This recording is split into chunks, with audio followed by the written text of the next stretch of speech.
Hello mga kamaglalaway! Isa ka rin ba sa nagsasawa na sa mga palamang na bibili natin sa grocery store? Subukan naman natin gumawa ng kakaibang palaman. May 6 na piraso tayo ditong nilagang mga itlog.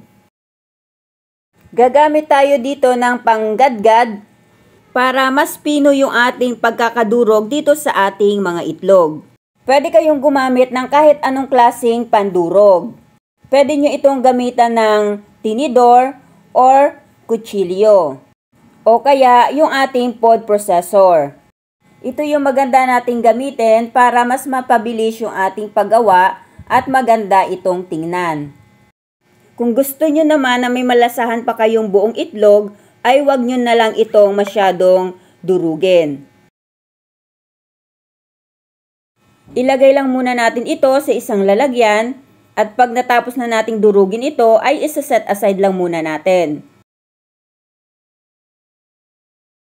Isunod naman natin yung ating carrots. Ito'y isang piraso lang at nasa medium yung kanyang size.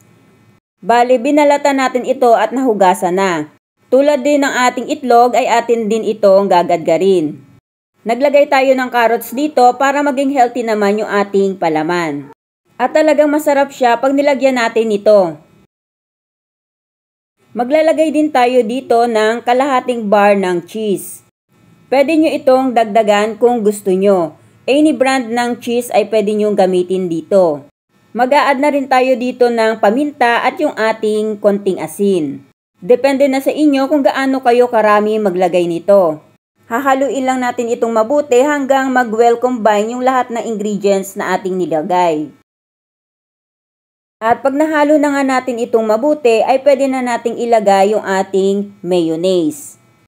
Bali gagamit tayo dito ng 300 ml na mayonnaise. Kahit anong brand ng mayonnaise ay pwede nyo gamitin dito. Basta sisiguraduhin nyo lang na hindi maasim yung inyong gagamitin. Haluin muna natin ito. Pwede pa kayong mag-add ng mayonnaise kung nakukulangan pa kayo dito. Naglagay na rin tayo dito ng condensed milk para medyo manamis-namis naman yung ating palaman. Tansyahin nyo na lang kung gaano katamis yung inyong gusto. Sabi ko nga po lagi na nasa inyo pa rin po yung pagpapasya.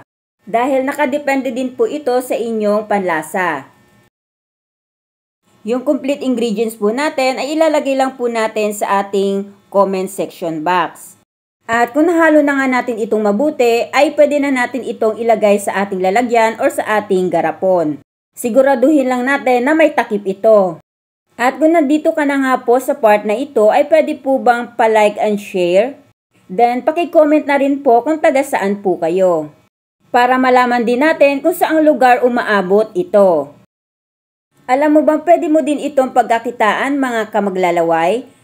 Basta magko-costing lang kayo para malaman nyo kung magkano mo ito ebebenta. Siguraduhin po natin na nakalagay po ito sa chiller para hindi po ito agad masira. Ito po ay aabot ng 1 week basta nasa chiller lang po natin. Kaya sa mga naghahanap dyan ng healthy na pampalaman, subukan nyo na po ito. At hindi po siya nakakaumay kainin. Thank you for watching. Bye-bye. God bless everyone.